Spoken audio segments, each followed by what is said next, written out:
He's asleep in the same sunbeam he claims every morning. And every morning I look at him and think the same thing. There is a whole hidden code written into that orange fur, and most of us never stop to read it. So today, I want to actually go looking for it.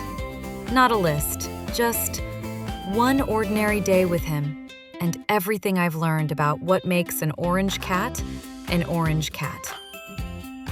First thing worth knowing, statistically, he was almost guaranteed to be a boy. About 3 out of every 4 orange cats are male. It comes down to where the orange gene lives, on the X chromosome. 1 X, 1 orange gene, and the whole cat turns ginger. A female needs it on both X's, which is a much rarer draw. So the internet's obsession with orange boy cats isn't a joke. It's genetics.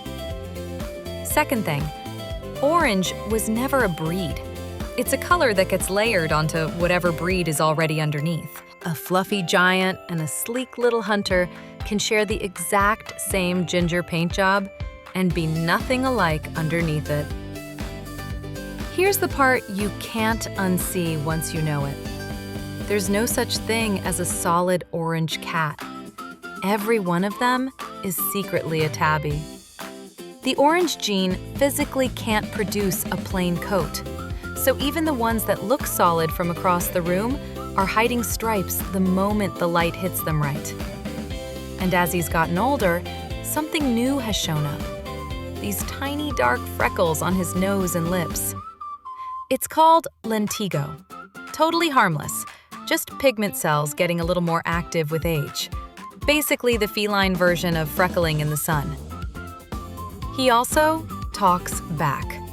Every single time.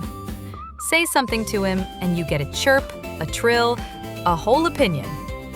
I don't know if it's the breed, the color, or just him, but living with an orange cat feels less like having a pet and more like having a roommate who always needs the last word. And then there's this, the quiet one. He'll look at me from across the room and slowly close his eyes, hold it, open them again. That's a slow blink. In cat language, it's about as close to "I trust you completely" as it gets. If you blink back slowly, you're answering him in his own language. Look closely at his forehead, and there's a clear letter M stamped right between his eyes. Every tabby has it, which means every orange cat has it too, since they're all tabbies underneath. Science calls it a simple pattern. Older stories call it a blessing, traced back to Egypt, to a Christian legend about a cat comforting a newborn, to an Islamic story about the Prophet's own beloved cat. Different cultures, same marking, same instinct that it had to mean something. Long before internet cats, there was a real orange cat who became an actual movie star. His name was Orangey, and in the 50s and 60s, he acted alongside some of the biggest names in Hollywood, most famously as Cat in Breakfast at Tiffany's. He won 2 Patsy Awards, the animal world's version of an Oscar, and no other cat has ever done that twice. He was also, by every account, an absolute nightmare to work with. And in England, there's a house where an orange cat has been part of the deal for generations. Winston Churchill loved a marmalade cat named Jock in his final years. And when his home was preserved for the public, one condition was written in. A marmalade cat with white paws, always named Jock, must live there. To this day, that promise is still being kept. Now, Orange has a twin story, and it belongs to the girls. When a female cat carries orange on one X chromosome and something else on the other, every cell in her body randomly shuts one of those X's off. So patches of her run the orange gene, and patches right next to them run the dark gene. The result is that calico or tortoiseshell mosaic, which isn't random at all.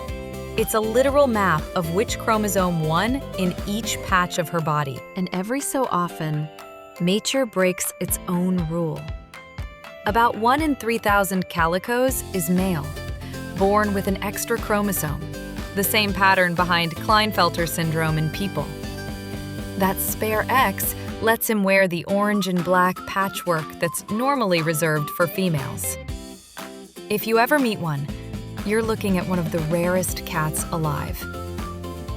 People who live with orange cats will tell you, almost without exception, that theirs is the friendliest cat they've ever had. Social, talkative, practically dog-like about wanting company. Scientists are careful about that. Expectation can shape perception, but the pattern shows up so consistently across so many households that it's hard to just wave off. There's also a size thing nobody talks about. Since most orange cats are male, and male cats tend to run bigger than females, orange cats as a group skew larger too.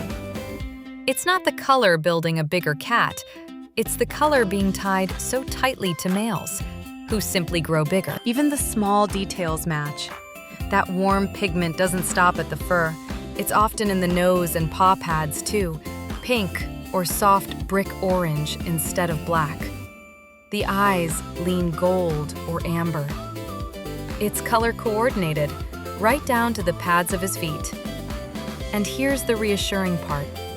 A lot of dramatic coat mutations come with hidden costs: hearing loss, vision problems. When scientists studied the orange mutation, they found none of that. It changes the color and nothing else. He's exactly as sturdy as any other cat. One more twist.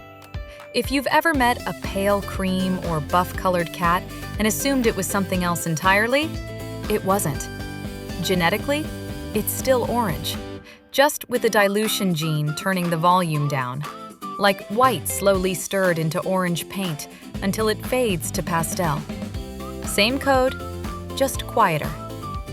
And orange cats even have their own day, September 1st. It was started in 2014 by a man named Chris Roy, in memory of his own ginger cat, Dubert, who he'd rescued as a stray and kept for almost 17 years.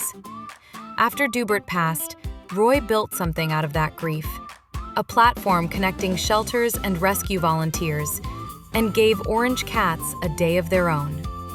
It's not just a date on a calendar, it's one man's love for one cat, still helping animals today. So that's the code, as far as I've cracked it.